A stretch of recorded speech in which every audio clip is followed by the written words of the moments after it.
¡Claro que sí! ¡Sí, señor! Hola amigos, it's me Paul and I'm here in Punta de Mita, Nayarit, Mexico.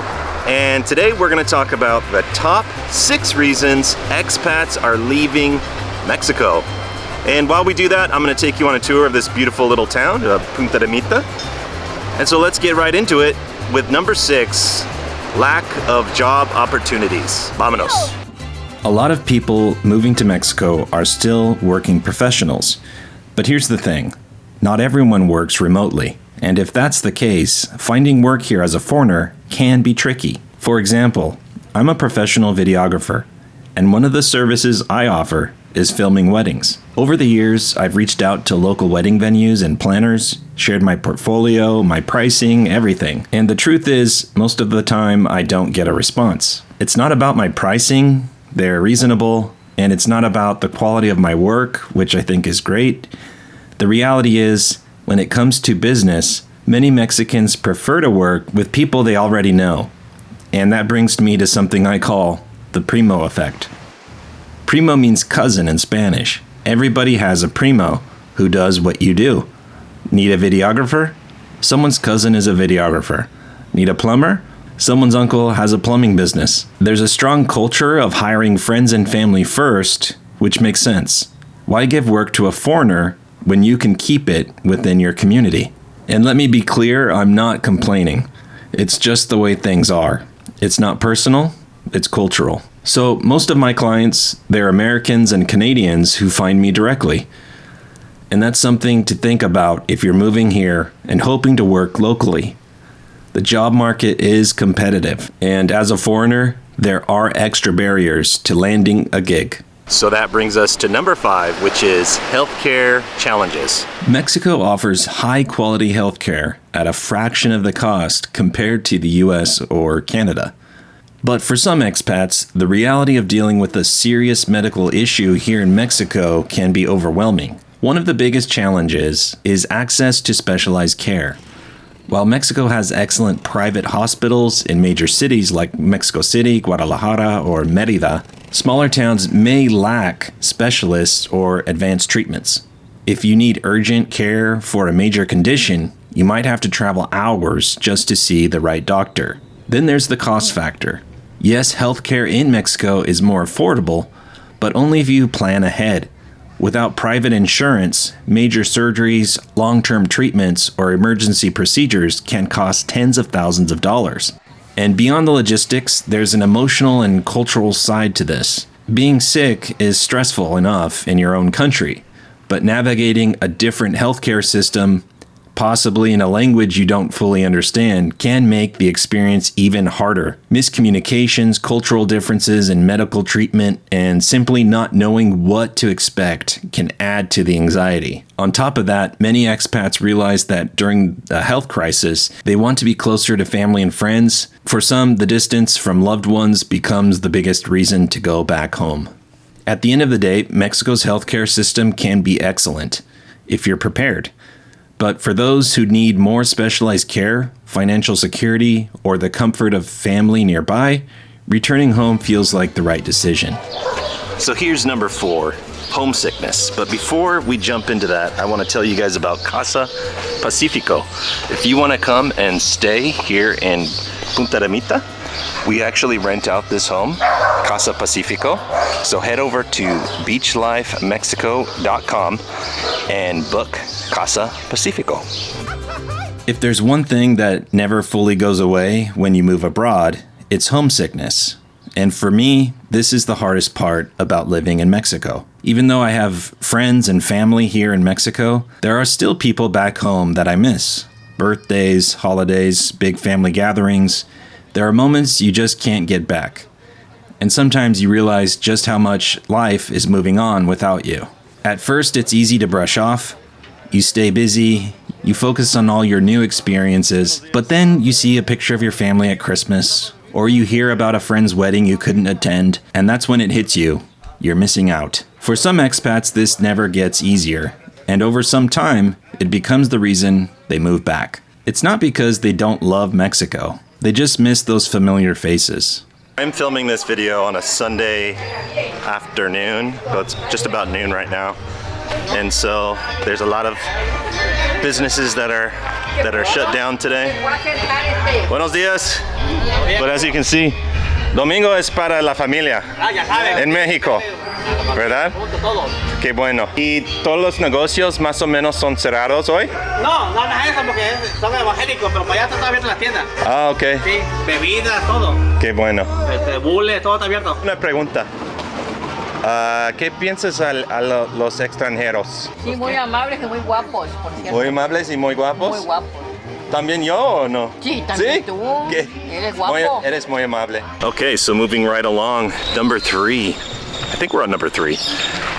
Cultural differences and adaptation issues. Moving to Mexico is an amazing experience, but that doesn't mean it's always easy. No matter how much you love the country, adjusting to a new culture takes time. And for some expats, it's one of the reasons they decide to leave. One of the first challenges, the language barrier. Unless you're fluent in Spanish, everyday life can feel like a bit of a struggle at first. Ordering food, setting up a bank account, even just making small talk, it can all be frustrating when you don't fully understand what's being said. And while many people are patient and willing to help, not being able to express yourself the way you're used to can make you feel isolated. Then there's the whole concept of mañana culture. Things don't always happen on a strict schedule. Appointments might run late, repairs can take longer than expected. At first, it can feel impossible to get anything done, but eventually you learn to just go with the flow.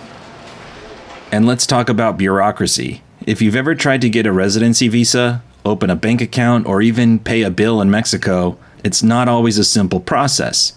You might be sent to 3 different offices, asked for copies of documents you didn't even know existed, and still have to come back another day.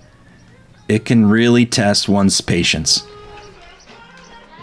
But beyond all that, adapting to the social and cultural norms is where some expats struggle the most. Mexican culture is incredibly warm and welcoming, but it's also built on personal relationships. Small talk and pleasantries matter.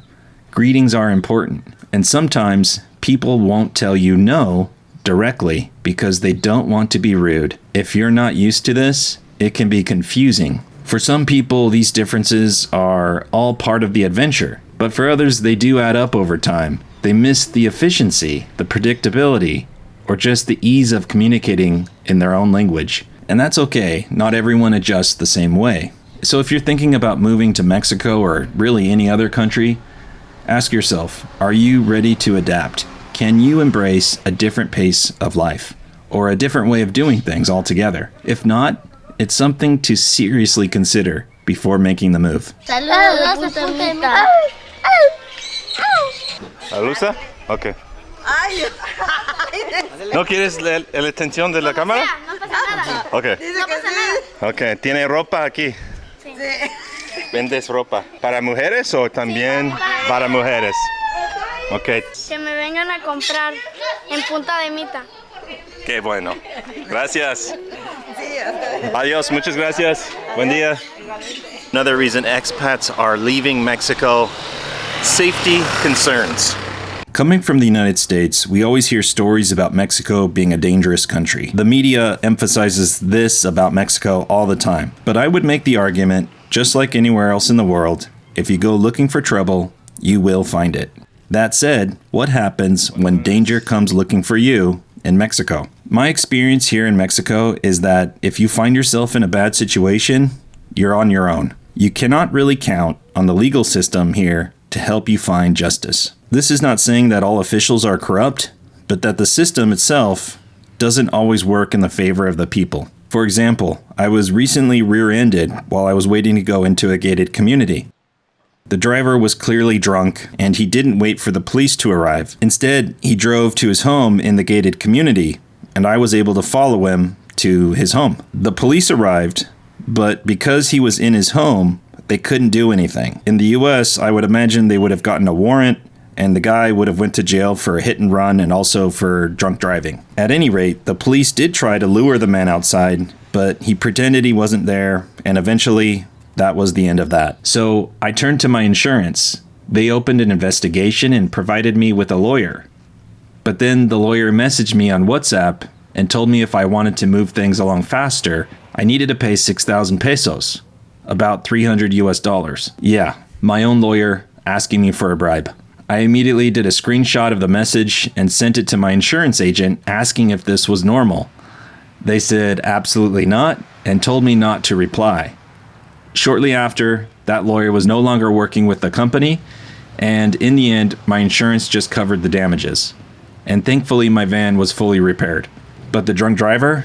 No consequences, no accountability, nothing. Now, don't get me wrong, my van got fixed, and I didn't have to pay for it. So in that sense, it worked out.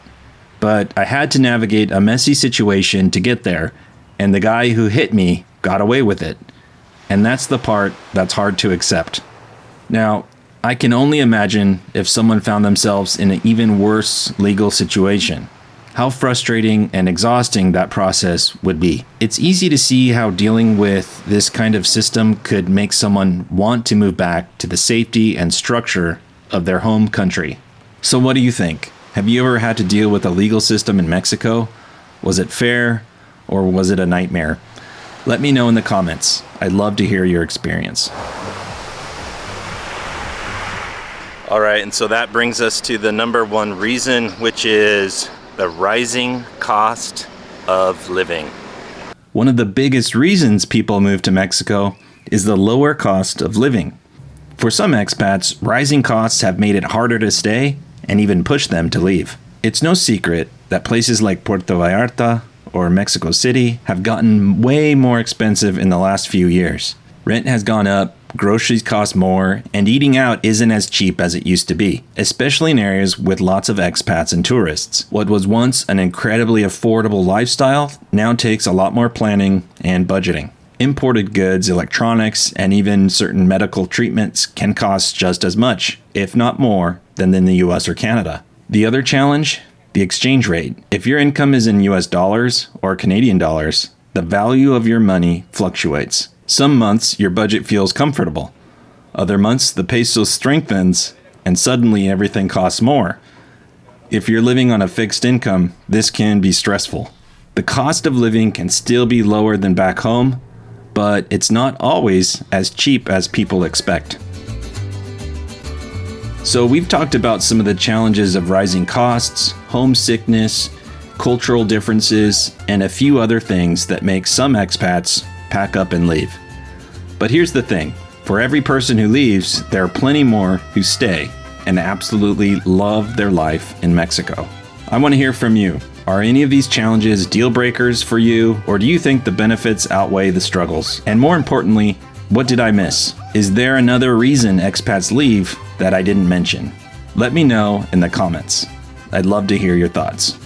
And if you found this video helpful, don't forget to like, subscribe, and check out my other videos. Thanks for watching. De mi familia a la tuya, Dios te bendiga.